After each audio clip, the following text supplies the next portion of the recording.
right now. Pittsburgh's best sports show is about to begin. Call us or tweet us. We've got things to talk about on the Ireland Contracting Nightly Sports Call. All right, Ken, thanks very much. Good evening, everyone, and welcome inside the Fan Cave. 412-575-2600. That's the number of the Bordas and Bordas hotline right here on the Ireland Contracting Nightly Sports Call. And for those of you who are just skimming by, just so you know, we do this 7 nights a week, every night at 10:35, and then after Steeler games as well. It's an opportunity for you to call us and air your opinions on what you see going on in the world of sports. It could be Pittsburgh-based or national. Whatever is something you're interested in, make sure to call and let us know. And tonight, I'll be riding solo here. Andrew Filipponi, who was not here last night and not here tonight with good reason. His wife had to make an emergency trip to the hospital. Amanda, if you're watching, we're glad you're home. And I know they took care of what they had to take care of there. So gallbladders are a tough thing, very painful from what I understand. So you're a trooper, and we wish you well. And Andrew will be back next week. In fact, he'll be on the Showdown, I believe, this coming Sunday night as well. In the meantime, it's just you and me, so call 412-575-2600 today. Mason Rudolph took the snaps. He talked about being a starter, and it's very interesting when you look around the NFL. All you have to do is look at this week's game. Jake Browning was someone who hadn't played in like 4 years in the Cincinnati system. He was there for a long time. Joe Burrow came in, and here and there he would get a snap, I suppose, but all of a sudden thrust into the starter's role when Joe Burrow goes out with an injury for the season. First game, Steelers beat him, although he had some plays. He made an interception. Trenton Thompson made a good play, and it really kind of was a springboard for the Steelers to win that game. But boy, he's been really good. 74% pass completions. He's been throwing for over 300 yards. He's using the entire field. They've schemed him up pretty good. This week, it doesn't look like Jamar Chase will be available to him, but man, they've been moving around. And with the Steelers and their problems in the secondary, to the point where they don't have really many inside linebackers left, and now all the safeties are gone. DeMonte KZ, I'd like to get your take on that as well. When it happened, I didn't like that call. I was shocked that he got, not that he got penalized. He should have gotten penalized, but I was shocked he got ejected. And then I was doubly shocked that he got a 3-game suspension, which he should appeal.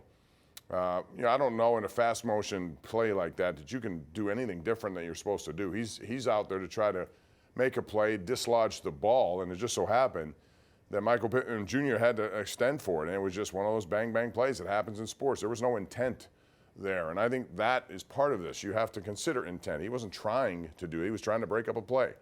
Regardless, it's a violent sport. It's going to happen, but the NFL has made a message here now, and it makes you wonder what they're going to do now with, players who dive. Can you go down low and try to dislodge the ball, or just let him hit the ground, make the catch, or whatever? So that's one of the things. They don't have him. They don't have Minka Fitzpatrick. Keanu Neal's still out. So Patrick Peterson is going to be forced to play some safety. He'll talk about that coming up tonight. KDKA Sports at 11 o'clock. We have that for you. Also, George Pickens, who blamed pretty much the media for all this stuff he's been facing with what we've seen on the field. 412-575-2600. Also, the Penguins got a big win last night. We talked about it briefly. If you'd like to talk more about it, call up. Power play, doing well. Sidney Crosby moving around in a different part of that power play. Our GMC Sierra tweet of the night comes from MLB on Fox. Jason Mackey of the Post-Gazette was first to have this, a 1-year, $5 million deal. Andrew McCutchen is back, and with good reason. He's one home run away from 300, which would put him on a very elite list of 300 home runs, 200 stolen bases. Not many people in the game have done that. He would be one of the few, so he wants to come back and get it. I don't blame him. And he is a leader. He's someone who well-liked. $5 million is an easy play for me to make. Martin Perez also signed yesterday. This is a left-hand pitcher who's 32 for $8 million. A guy who's had success in the Texas Rangers last year, winning a world championship. He had a sub-3 ERA 2 years ago, so hopefully he can be somebody who helps their rotation. Meantime, what do you want to talk about? Let's go right to it. And we'll begin with our number one Cochrane Go One Better caller of the night. It's Tony in the Hill District. Hello, Tony. How are you? Hello, Bob. I just want to say I agree with you on the Pickens thing. And to me, it seemed like this guy is like really having the Antonio Brown effect, because I see what you see. If you ain't going to tackle, do you think that the Steelers should keep him around for another year if he's not going to be a team player? Because I see this coming from him. Yeah, it's a good question what they do at the end of the season. I will say this. He said the media is the ones, and they've never played. Most of the members of the media that I know who are criticizing are former players. They understand what he's doing down there. Excuse me, and he should understand that as well. You know, then the other thing is he kind of threw Mike Tomlin on the bus. Who, you know, last week there was supposed to be a meeting and he kind of didn't remember or said it didn't happen today. I mean, this is a maturity issue too, and I get it. Guys are young; they have a lot of money. You know, they got a fame and fortune real quick. But you also have to have an understanding, and there are a lot of guys in that locker room you can go to if you want to learn how to handle those kinds of situations. Hey, I don't understand the Steelers sometimes. I mean, we got two solid running backs. Feed them the ball. You know, right now we really don't have a quarterback, a solid quarterback until Pickett comes back, and he's a little shaky even. I mean, come on, feed him the ball, maybe throw some short passes to tight ends. That's what I think. But, hey, how about the Browns? Who knew, huh? Well, a lot of people think Kevin Stefanski should be the coach of the year. I don't. I would go instead to D'Amico Ryans down in Houston. Given the fact that they were not expected, I think their over-under win total as a team was like 4.5 this year. They already have 8. With a rookie quarterback, that's a lot, given the fact that they were, you know, a whole different team of people, new coaching staff. He's done a wonderful job, and they're in playoff contention right now. So we'll see how that goes. But, you know, with 4 quarterbacks, and Joe Flacco being one of them right now, you have to give a lot of credit to Kevin Stefanski. They've kept that program together, and who knew Flacco was going to get off his couch, come in, and do what he's done. The question is, how long can he do it? And if it continues, they're going to get in the playoffs. If he does real well in the playoffs, what do they do next year? Because they still owe Deshaun Watson a ton of money, and they gave up so much for him. You're kind of obligated to play him, aren't you? Or maybe not. Harry in Harmony joins us right now. Hey, Harry, what's going on? Hey, Pomp, good evening. Good evening, Harry.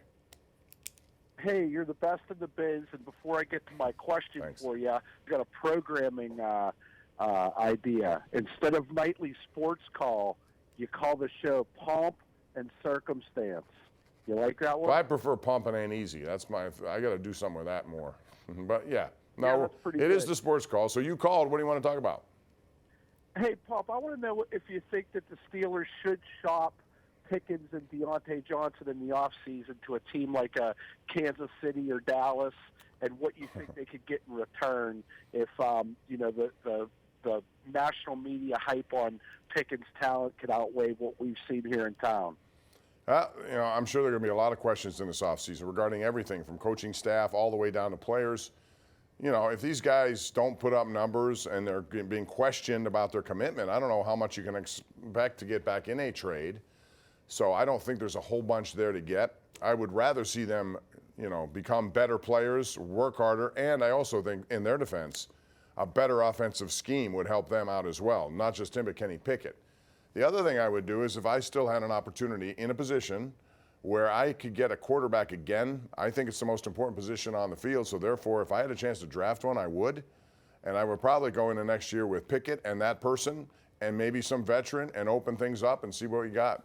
I think that's the best solution moving forward from that department. Now, they may not be in that position, but it is a pretty deep quarterback draft. So, and it all depends on where they end up. And right now, they're out of the playoff field. So if they lose a few more, they can move up that ladder. We'll see how it goes.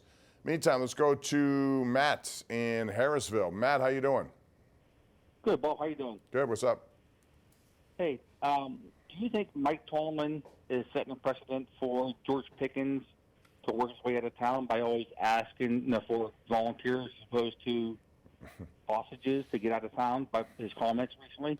You know, I don't think it's that deep. I really don't. I think George Pickens has to understand what his role is. And again, I'm going to say in their defense, the offensive scheme has not allowed them to be targeted in situations as much as I would like them to see. And that goes for a lot of people on that offense. So that could be part of the problem. The other part of the problem is you can't quit on plays. Deontay Johnson did it in Cincinnati. He's done it. Just can't do it. If you are not, and all you have to do is take a page out of Hines Ward's book. Hines Ward, when he wasn't called upon to catch a pass, and he caught a lot of them, he was also blocking better than anyone. He was a team-first guy. He did whatever it took to win, which is why I think he is in a position where he should get in the Hall of Fame, hopefully sooner rather than later. It may not be this year. He's got to get down to the finals somehow if he can. And if he does, maybe that's how he gets in. But you know what I mean? Contribute.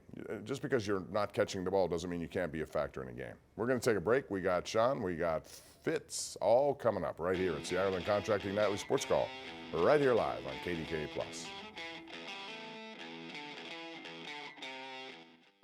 Ken Rice is standing by in the newsroom with what's coming up tonight at 11. Ken? Hey, Bob. Tonight, why a local Meals on Wheels program is being forced to shut down, plus new details on the sale of U.S. Steel, and why Donald Trump's name will not be on the primary ballot in one state next year. All coming up, Bob, at 11. See you then. All right, Ken, thanks very much. Got a lot of Twitter action here. Bell Brody says, happy holidays, Bob. Happy holidays to you, too. He said, question, will the Penguins continue this rotation of analysts Rupp, Armstrong, Bork in the TV booth the rest of the season? I think so. All three give a different dimension, different level of expertise. They're all very good. So, yeah, I think that's their plan moving forward. Zach Williams says the Steelers need to also move on from Presley Harvin after the season. Maybe so. He's been erratic, good kid. He's had some tough situations in his life, but, man, you can't have 30 yards. And one of the reasons, even though I would have kicked the 57-yard field goal with Chris Boswell in Indianapolis, it's well within his range, and you can tell the body language he wasn't happy being pulled off the field. Tomlin did that so that Presley Harvin could pin them deep inside their 10-yard line, and that's not what happened.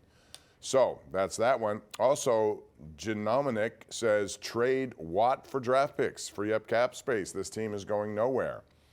Well, TJ Watt's 29. Those are kinds of things that will be discussed, I'm sure. Somebody may approach the Steelers on that. It doesn't strike me as something they would like to do. But again, off-season, if things don't go well, there are going to be a lot of discussions about a lot of different things. Let's go to Fitz in Peters Township. What's up, Fitz? Hey, Pop, how you doing, buddy? I'm good. Listen, I tell you what, I don't know how you deal with Joe on Mondays. He thinks he's incrinculant, but he is incrinculant. I think Ron's more incrinculant. No, I'm sure Joe doesn't want to hear that from you, but I'll relay the message. Tomlin, though, look at the coaching tree. We had Kirby Wilson, running back coach. He was head coach, USFL 1-7. We're on discipline. Pickens, Johnson, and the older guys. Cam and the leaders are just getting a little bit older, and they're lacking something there. I think Tomlin needs to change. Everybody knows, we all go through things in life. You got to change. Noel knew when to leave. Cowher knew when to leave. I think Tomlin would do great in the booth. And I think, actually, it's hurting you guys because sometimes I don't even want to listen to the Steelers lose 4 times in a row. It's just...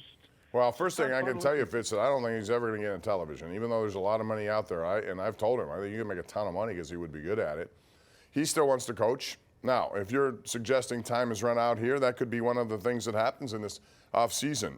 There's also been talk of trades, as rare as they are. This would take Mike Tomlin being fully in on it and saying to the Steelers that if it's come to the point where we need to make a change, fine, but I'm going to decide where I want to go, and you can figure out some draft compensation which helps you on a rebuild. Something of that nature, but again, I just don't think that'll happen. I don't think Art Rooney would do that. I'm not sure what will happen, but my guess is minimum you'll see a big change to their coaching staff. Beyond that, we'll find out in this offseason. Sean and Zelianople. What's up, Sean? How are you? Hey, Bob. Thanks for taking my call tonight. Sure. What's up? I wanted to make a comment on Tomlin, but, you can always discuss that. So on the Pickens, right, see on how he's been so lazy during so many plays, if he would have continued to play out, those could have been game-changing. And when you commented on Hines Ward, you look back at his career and you see some of the blocks that he created, how they set up the game for wins, and he definitely changed the game. No question. And, Sean, thanks for the call. The other thing is, if you go back to that Indianapolis game, George Pickens was in a situation where he could have made a play for Mitch Trubisky. It turned out to be an interception because he was out-jumped by someone like 5 or 6 inches shorter. He mistimed his jump. You're in the middle of the field, you got to win those. He always says, I'm open when I'm not open. Well, then make that happen. It's one thing to quit on plays, not try to block at the goal line, but if you can't make plays down the field where you have a distinct advantage, that's a problem. And that's going to do it for us. Thank you for joining us. Again, Andrew will be back next Monday and Tuesday. In the meantime, we'll see you tonight on KDKA News at 11 o'clock and back here tomorrow at 10:35. Have a great night. Merry Christmas in advance to all of you, and thank you for your support of this program. We appreciate it.